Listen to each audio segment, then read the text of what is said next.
बिस्मिल्लाहिर्रहमानिर्रहीम। अस्सलाम वालेकुम डियर स्टूडेंट्स। आज हम डिस्कस करने लगे हैं अपना next topic that is citric acid cycle. It is also called tricarboxylic acid cycle and Krebs cycle over the name of scientist who discovered complete process. अच्छा बेटा, सिट्रिक एसिड साइकिल को भी हम उन सारे पैरामीटर्स पर डिस्कस करेंगे, यानी फर्स्ट ऑफ ऑल हम इसके रिएक्शंस देखेंगे, इसके सारे स्ट्रक्चर्स देखेंगे, इसके बाद हम इसकी रेगुलेशन पर आएंगे और रेगुलेशन के बाद हम इसकी एनर्जेटिक्स की तरफ मूव करेंगे.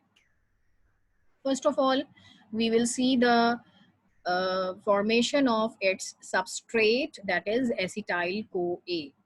We have already discussed during glycolysis that pyruvate is the product of glycolysis.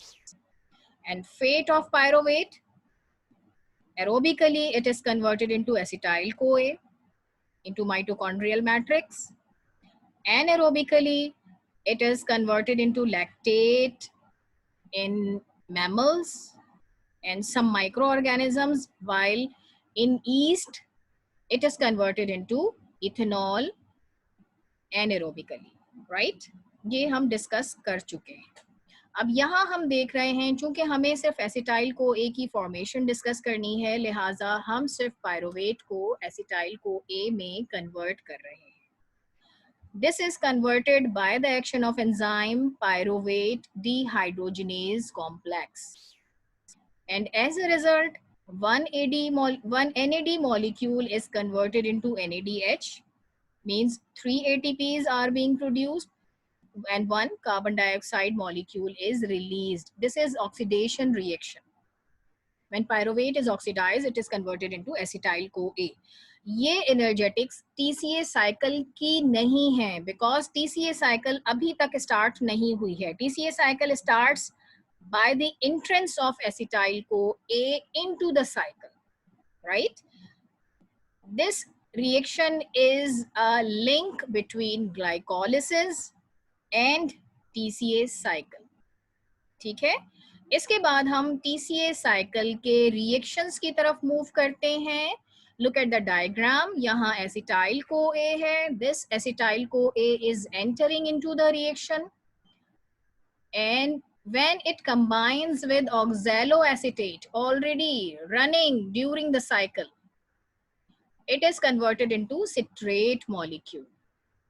Citrate molecule, by the action of enzyme, citrate synthase is formed, right? After this, one water molecule is released and citrate is converted into cis aconitate by the action of enzyme aconitase. Cis aconitate, one water molecule is added into the system. Cis aconitate is converted into isocitrate by the action of enzyme aconitase.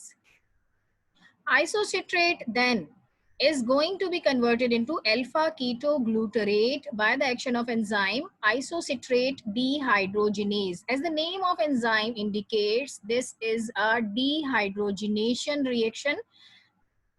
So hydrogen is leaving the substrate molecule.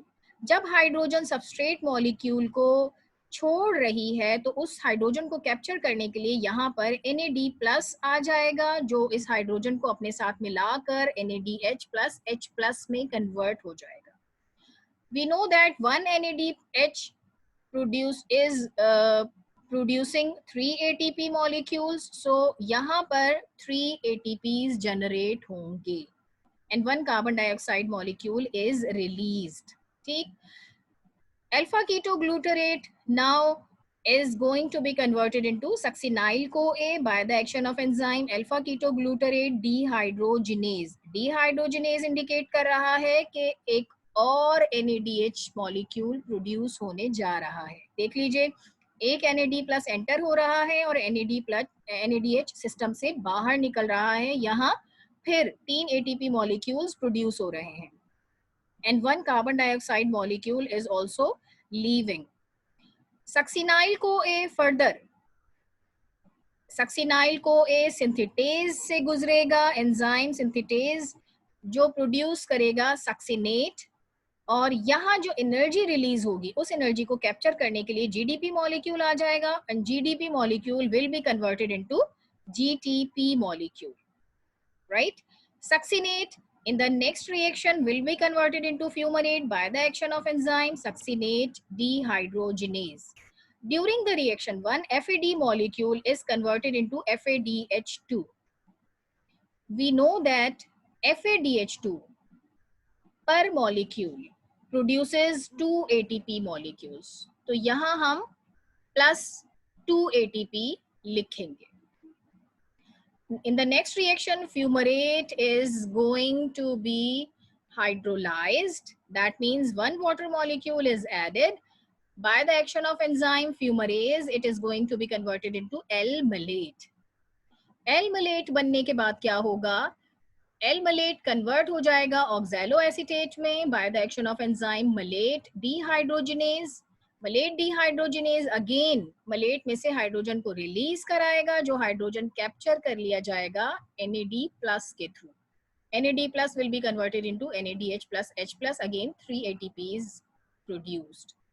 अब ये जो oxalo acetate बना है ये किसी नए acetyl co ए के साथ कंबाइन होकर अगेन सिट्रेट बना लेगा और इस तरह से TCA साइकिल कंटिन्यूअसली रन करता रहेगा. ठीक है, इसके बाद हम आ जाते हैं इसकी रेगुलेशन पर.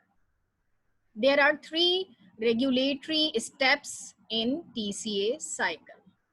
First one is the pyruvate dehydrogenase complex. कौन सा रिएक्शन है? पायरोवेट कन्वर्ट हो रहा है एसिटाइल को ए में. डेफिनेटली अगर एसिटाइल को ए प्रोड्यूस नहीं होगा तो no TCA cycle will run. तो pyruvate dehydrogenase complex negatively regulate होता है by the presence of NADH and acetyl co A, और ये पॉजिटिवली रेगुलेट होता है अगर सिर्फ कोएंजाइम ए मौजूद है और NAD प्लस मौजूद है. ठीक है, इसके बाद सेकेंड रेगुलेटरी पॉइंट हमारे पास आ जाता है where isocitrate is going to be converted into alpha ketoglutarate by the action of enzyme isocitrate dehydrogenase. So the enzyme isocitrate dehydrogenase is also a regulatory enzyme.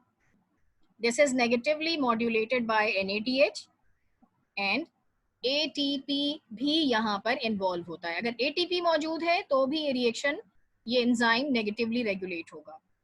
If ADP or calcium ion are present, then this enzyme is positively regulated. Then यानी TCA cycle तेजी से run करेगा. इसका third point क्या है? Alpha ketoglutarate की conversion है succinyl को ए में bye the action of enzyme alpha ketoglutarate dehydrogenase complex. और इसे रेगुलेट करने के लिए इसका पॉजिटिव रेगुलेटर है कैल्शियम, इसका नेगेटिव रेगुलेटर है NADH, ATP and GTP. So these are the regulation of TCA cycle. Now come to its energetics. अच्छा, energetics में देख लीजिए, number of ATP generated by oxidation of 3 NADH is equal to 9. 3 into 3 is equal to 9. Number of ATP generated by oxidation of FADH2 is equal to 2. Number of ATP generated from GTP is equal to 1. So the total number of ATP generated from oxidation of one molecule of acetyl CoA is 12. This is the total energy production in TCA cycle. Now come to its significance. This is complete oxidation of acetyl CoA into carbon dioxide and water. ATP generation. This is final common oxidative pathway for carbohydrate, amino acids as well as fats. Integration of major metabolic pathways. Fat is burned on the wick of carbohydrates. यानी देखिए acetyl co ए जो generate हुआ है carbohydrate से वो finish हो जाएगा into carbon dioxide and water, यानी इसकी बर्निंग हो जाएगी. ठीक है, अब excess carbohydrates are converted as neutral fat. No net synthesis of carbohydrates from fat. यानी एसिटाइल को ए डिग्रेडेशन की तरफ जा रहा है, एसिटाइल को ए कार्बोहाइड्रेट की सिंथेसिस की तरफ नहीं जा रहा. ठीक है, यानी फैट से कार्बोहाइड्रेट सिंथेसाइज नहीं हो सकते।